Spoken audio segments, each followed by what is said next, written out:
them with style, off-meta gameplay and builds. Hey everybody, welcome to Grimsforge Gaming. Today we're going to be giving you two builds for Old Man Strength 6.0.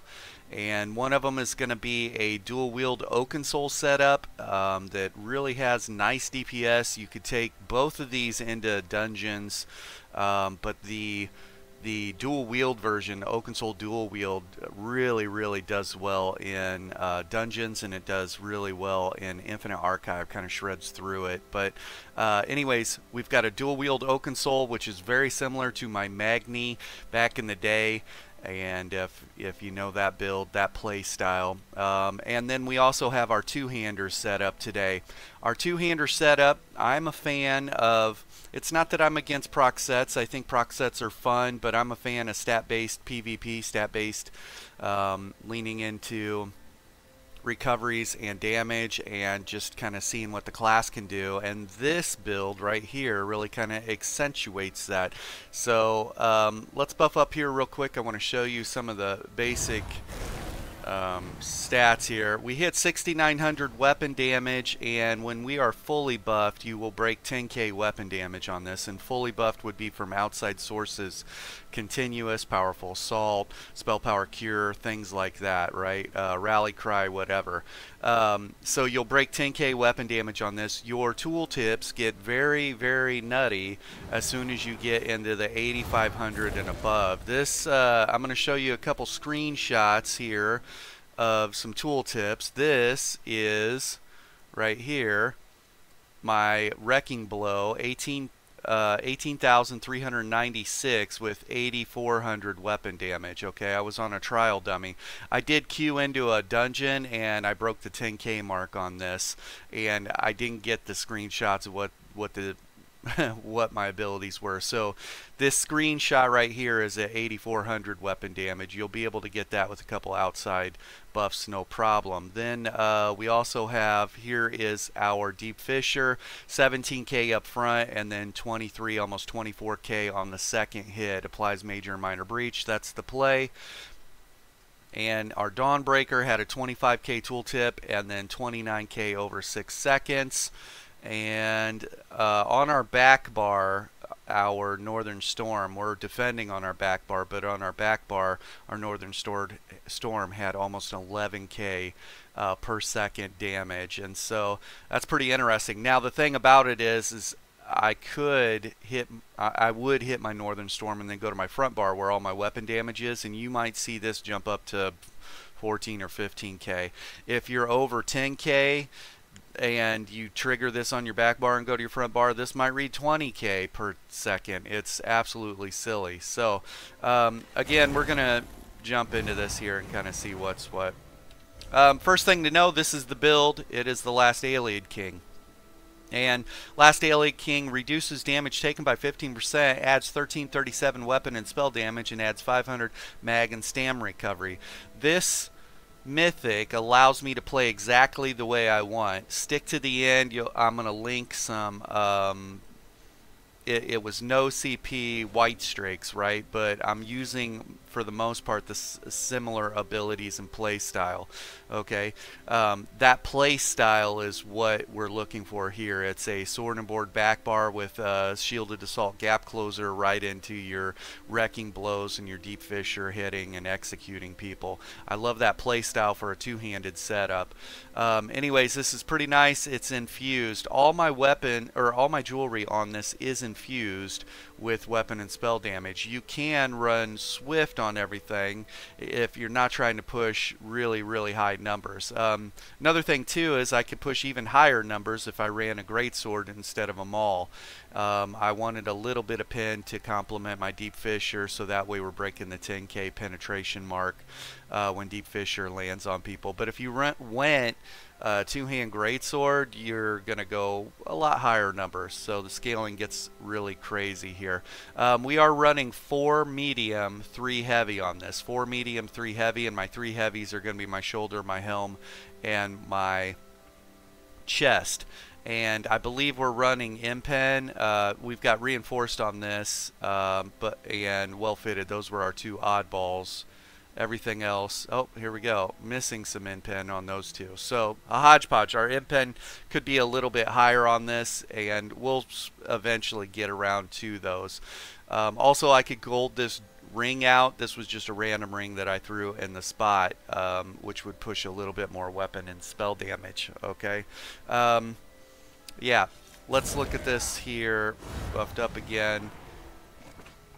On our front bar, you can see that our mag recovery is almost 2100, our stam recovery is 2300, health recovery is 1100. We have very low weapon critical, not that big of a deal. We're just blunt force trauma beating people into the ground with our crazy high damage numbers. Also, you can see on our back bar, we're over resistance caps by a lot, almost 3k, which, if you wanted to play the numbers game, you could add more medium armor pieces, drive your weapon and spell damage up even higher. Like, I could take off 3k resistances, so I might be able to run all medium on this build and still hit resistance caps on our back bar. So maybe the play, and that would put us, you know, just on our own buffs over, you know, at 7500 weapon and spell damage running around. Okay, what else? We are a Nord on this, and you can see right here at the top we're a Nord on Kratos, and we're using the Warrior Mundus stone. If you needed more recoveries, or if you wanted more pen, go with the Lover. If you wanted more recoveries, either go Serpent or whatever.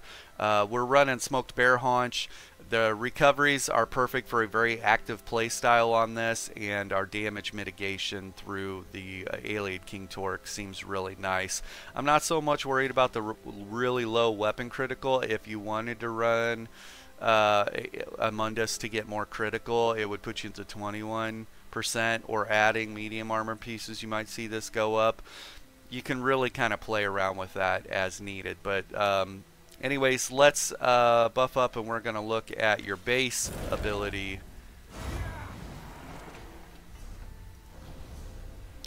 We're at 14,000. I can tell you when I hit someone with a D-swing on this, it jumps to almost 16,000 because we get the Major Berserk. So with the Major Berserk, it jumps up 1 to 2k. We're running Reverse Slice. We like the splash damage on Reverse Slice. I don't need to kill 3 people. I just need to get one of them low and start executing, and then Lisa and Kyle start dying as they're standing next to their buddy Fred. So Reverse Slice is the play for me, and almost always is when I'm running a two-hander setup. Everybody goes to Executioner because it has a higher executing threshold, but Reverse is the play. And Deep Fissure, it's going to do 13k max or magic damage up front, and then another 18, almost 19 on the tail end. It applies major and minor breach. This is absolutely the play on this. And we're running Bird of Prey, so we have minor berserk. So we have access to minor berserk and access to major berserk, and so we can get really high tooltip numbers. And we're running Bull Netch. If you were having problems maintaining all of your mag abilities, you can see just this, now we're out of mag right now. You could switch your Bull Netch over to Betty Netch and make it a mag sustain instead. You do you. We are running Dawnbreaker of Smiting, and it's got a base tool 20,000 tooltip, and then 23,000. You saw how high the numbers get, and then like I said, I don't even know what the numbers on this are when we break the 10k weapon damage, and we have full buffs on this, but I would imagine it's close to 30k. It's probably something ridiculous. Let's jump on our back bar here. We're running Shielded Assault. This is a staple for me when I'm running a two-hander and sword and board back bar type setup. When I'm a melee two-hander on my front bar, this Shielded Assault allows me to get up on people, so that way I can start putting damage into them. I also run that on Steve Rogers, you know, Shielded Assault, and then we can start putting puncturing sweeps or biting jabs into people.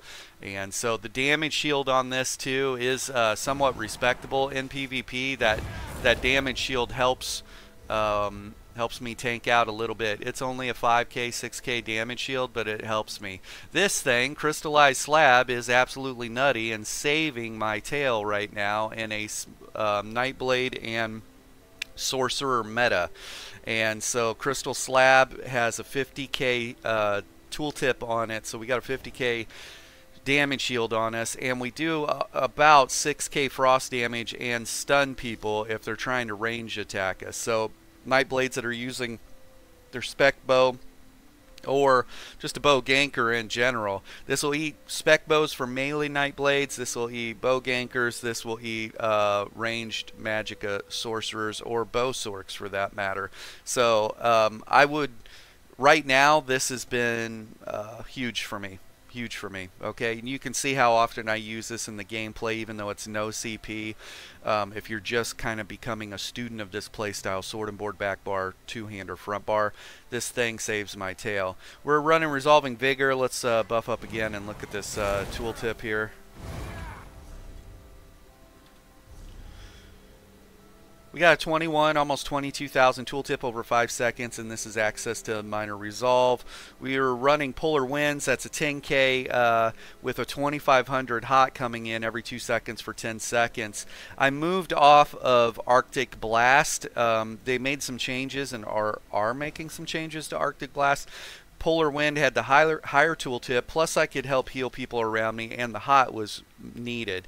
Also, because we're running immobilizing poisons and we're stunning people with this, we didn't need access to any other stuns that Arctic Blast brought, so this ended up being the play. This is a really good healing kit between these two. You shield up. Only the melee people, when you shield up and you're running these, just melee people can continue to put damage into you. So this healing kit was really nice. We are running Iced Fortress. Now, if you're watching the gameplay footage at the end, when I was in no CP, I was running Mighty Chudan to free up this bar spot, because 4K to maintain my armor buff, even though I get minor protection, was a pretty heavy mag cost in no CP, and so I wanted to free this off of my bar and free up my mag for this and this, and so you won't see this on my bar because I was running Mighty Chudan. Because we're running Alien King Torque, Torque of the Alien King, you can't run Mighty Chudan, right? Because none of the armor set pieces work, right? So we had to add this back to our bar. Okay, and we are running Northern Storm. I showed you what the crazy high tooltip is. Like I said, this thing probably hits 15 to 20k per tick per second when you're fully buffed. And so also right now there's something going on with some scribing, maybe it's a class, whatever, but there's something that is breaking the damage of Northern Storm, and it might be just the charm effect that is attached to scribing, and it's breaking blocks, so you can't get out of Northern Storm, and you also cannot block, and you can't break free of the charm in enough time, and so you eat like 2 of those ticks, unmitigated ticks of the Northern Storm, and if it's got the 15 to 20k tooltip, it just deletes you. That might be what's going on, but the charm from the Warden class passives through scribing is broken as all get out right now, and a lot of people are crutching on that, are really making the most of it, whatever you want to call it. So we'll run into some just extremely tanky boys who are virtually doing no damage until they hit Northern Storm, and they almost delete you. Okay, so that's the abilities. We are a Nord. I showed you that we're at the Warrior, and we are going to be using this in no CP, the no CP campaign on DC, because on the 19th, so in just a week's time, they're going to be adding proc sets back to no CP's Raven Watch, and so this will be my two-hander setup for Raven Watch, and we'll jump into my dual wield setup here in a second. Let's look at our champion points here. And we're running Steed's Blessing for an extra 20% movement speed, Rationer because we use the expensive food, Gifted Rider because we're spending more time out in Cyrodiil, and War Mount because we're spending more time out in Cyrodiil. And over in the blue tree, we're running Untamed Aggression for an extra 150 weapon and spell damage. We're running Wrathful Strikes for an extra 205 weapon and spell damage. Reaving Blows, the direct damage that we do, heals us for 7%. And so, like I said, we have a really nice healing toolkit. This almost allows us to stay off our back bar. We still want to maintain our Vigor, Minor Resolve, but we don't necessarily need the 5-second hot coming in because our damage is translating into extra heals coming in, and our D-swing hits a lot, so 7% of that and 7% of our Deep Fissure is a lot of heals. And Master at Arms increases your direct damage by 6%. So our Wrecking Blow, our Deep Fissure, our front end of our Dawnbreaker are all considered direct damage. Also, jump into here, grab this War Mage. That's an extra 100 weapon and spell damage. So your frost damage is going to, and your magic damage on your Deep Fissure is going to benefit from that. And then your Wrecking Blow and your Dawnbreaker are going to benefit from this. So grab that. There's an extra 200 weapon and spell damage there. Okay. On the red tree, we're running Rejuvenation for an extra 90 recoveries. We're running Fortified an extra 1731, and we're running Boundless Vitality for extra health, and we're running Thrill of the Hunt. We do have access to major expedition through Birds of Prey, our wings,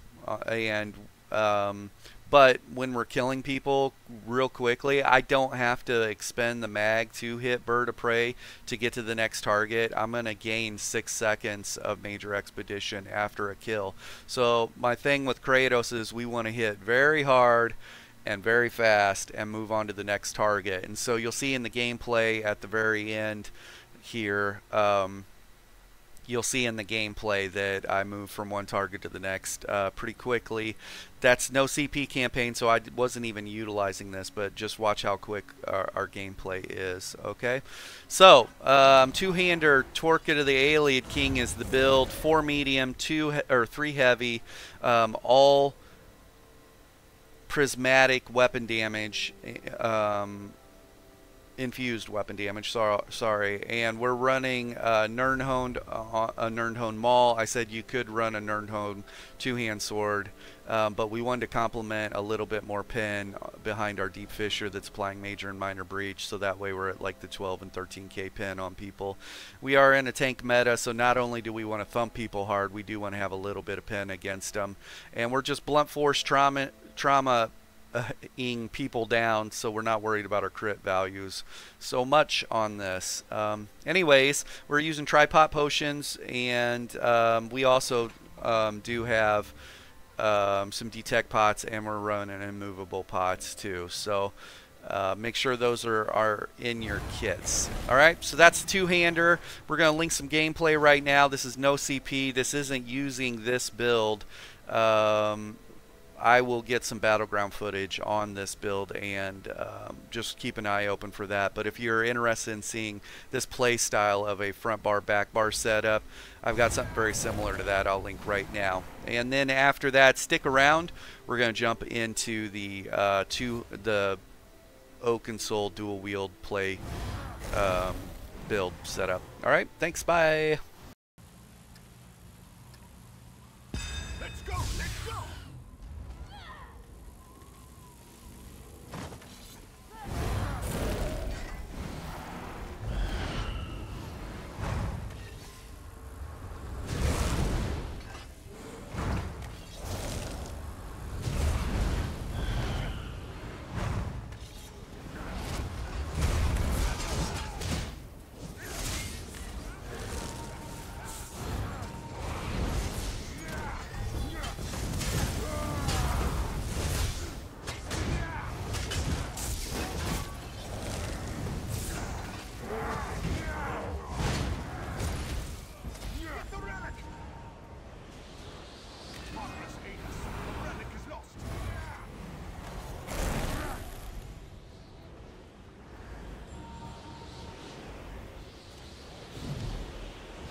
Hey everybody, welcome to Grimsforge Gaming. So this is part 2, this is build 2 of today's video, and this is going to be my Oakensoul setup.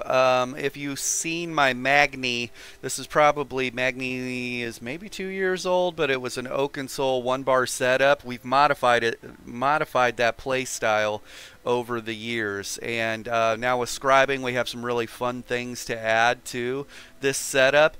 I can tell you that the DPS or damage, the DPS on this is higher than the two-hand setup. Our burst damage on the two-hand setup from earlier is higher, like as far as deleting players. Our sustained pressure is higher on this one, and so dungeons and infinite archive, you will absolutely shred through that on this build. It's pretty fun. Let's jump into this. We're going to look at this here. You have some options of things that you can do, okay? I guess first thing first, we're going to pop a potion, look at our stats. Mag recovery 1500, our health recovery 1200, and our stam recovery is 1700. We do have some built-in stamina recovery with this build through one of the armor sets, and our weapon and spell damage, our weapon damage is over 6k, and we've got 26% crit rating. We could get higher critical rating, but 26% isn't bad.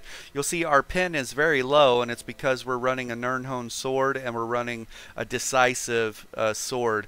We do run Deep Fissure on this build, so we get major and minor breach, so that's 9k, and through our proc sets and other armor sets that we're running, that's where the damage comes from this. We are a little bit on the low with our crit resistance because I need to use some transmutes and switch some things to impin, okay?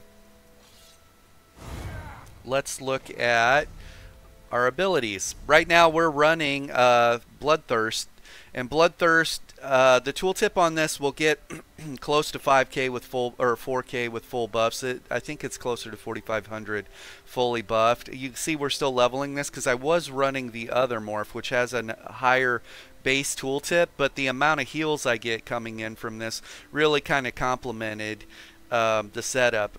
We live in a very bursty meta with sorcerers and nightblades running amok, and with being 1 bar, I don't have the room to put crystal slab on my bar, so we're eating more damage than we're accustomed to with the 2-bar setup, right?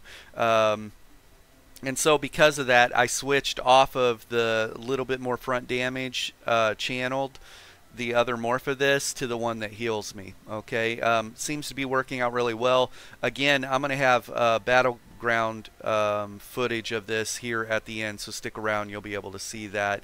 We are running Deep Fissure, and Deep Fissure has a 12k tooltip up front and then 17k on the back end. Here is the fun part. We're running Sundering Burst, okay? We got rid of Spin to Win. Spin to Win is the dual wield execute. Number one, I see people dodge rolling that execute all the time, and it's annoying as can be because it's a direct damage area of effect or area attack. They shouldn't be able to dodge roll it, and they are. I haven't seen anyone dodge roll this yet, and so anyways, the tooltip on this also was up there. Let's look at the tooltip on. So we're at 8,500. The tooltip on this was about 600, 500 less than that.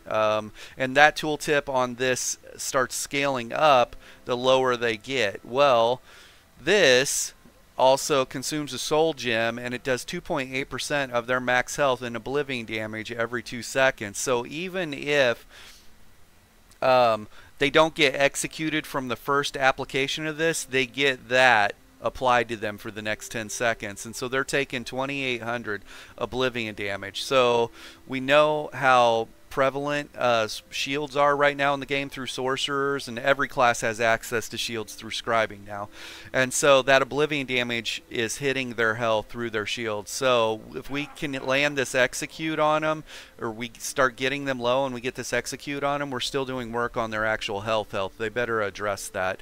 And right now we're running afflicts enemies with minor magic steal, which is pretty nice considering this is a massive mag expense and this is a mag expense right here. And so we want to make sure that we can maintain those two things. We are going to need this heal with this hot, and we're going to need to keep our deep fissure going out. And so that's pretty nice. Another really fun thing that you could attach to this is minor expedition. If people are outrunning you, you can change your jewelry to swift.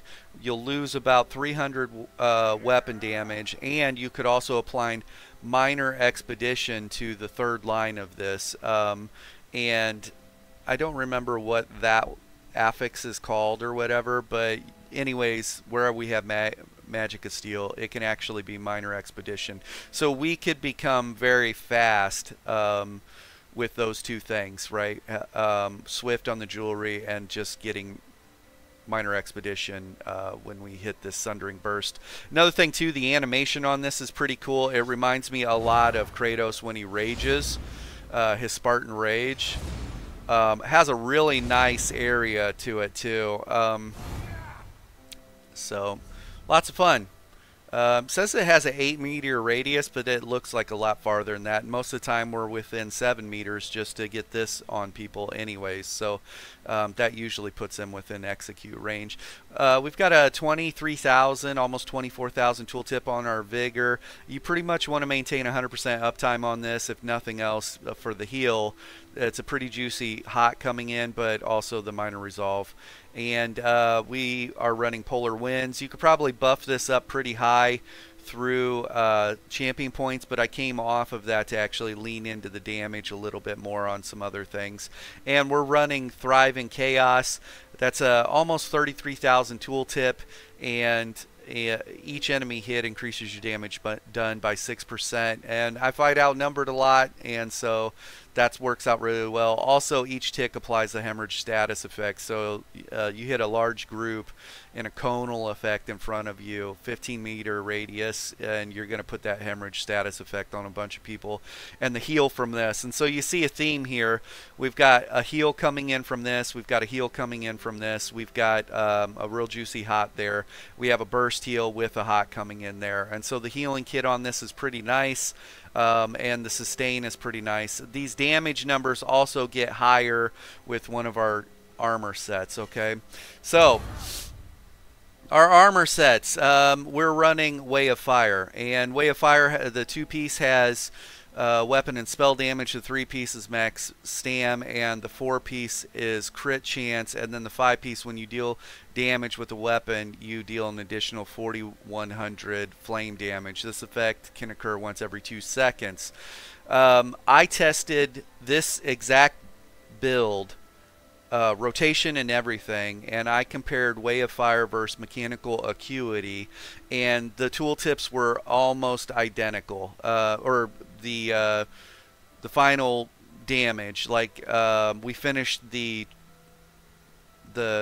parse dummy in almost identical time and with almost identical DPS. And so you could put Mechanical Acuity on here, and Mechanical Acuity will give you a window of higher burst damage up front. So if you feel like you need more pressure upfront damage in a PvP scenario, Mechanical Acuity is the play. If you're fine with not bursting people and just pressuring people down and just being in their face and brawling their face off, then run Way of Fire. It's more sustained damage, and you don't have to time things around a window, Mechanical Acuity window, okay? So anyways, we're doing Way of Fire, and then the next set we're doing is Essence Thief.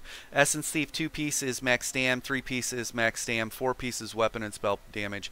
On the 5-piece, deal damage with light or heavy attack, and drawing from the pool. It'll do a little green pool on the ground, and you just move over to the pool, and it's going to heal you and give you stamina recovery, and it's going to give you a unique 10% damage buff. That damage buff is not Major Berserk. That is a unique 10% damage buff. So you can stack Major Berserk, Minor Berserk, and Essence Thief and have a lot of extra damage going out. And so our tooltips get really high when we pick that up, and that's pretty nice. Actually, we will move up here real quick and look at that just for a second.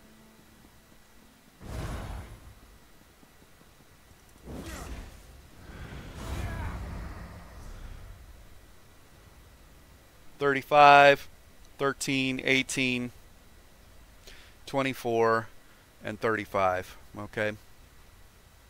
So that's pretty nice. I was parsing earlier, and you can see we have, I just want to make sure that my deep fisher is always cooking, and make sure that I pick up the sigil, and make sure that I have 100% uptime on my number 3. That's all I was doing. And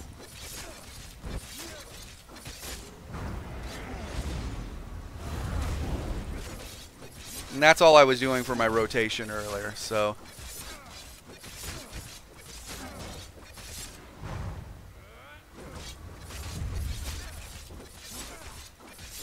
okay, so this isn't going to be your 50, 80k tooltip, 100 DPS, 100,000 DPS thing.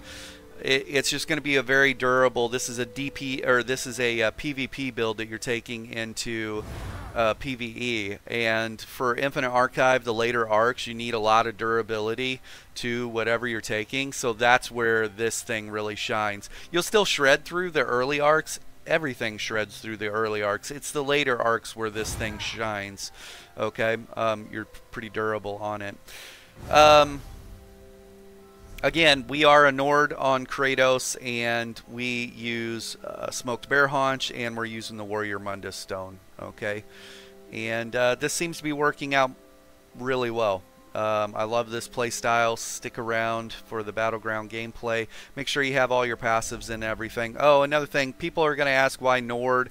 I didn't explain this, but Nord has rugged passives, so your resistances are going to be higher, and you have built-in ult gen here. When you take damage, you gain 5 ult, and this can occur every 10 seconds, and you get higher max health and max stam. So Nord is the play for me in most PvP scenarios. I really like it. So that is it. Old Man Strength 6.0, 2 builds for you. A 2-hand setup with a front bar, back bar setup, using a sword and board back bar, 2-hand front bar, and then an Oakensoul dual wield setup. Very much like my old school Magni with some new fun abilities. So, alright, you guys be safe out there. Enjoy the gameplay. Bye.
give us strength.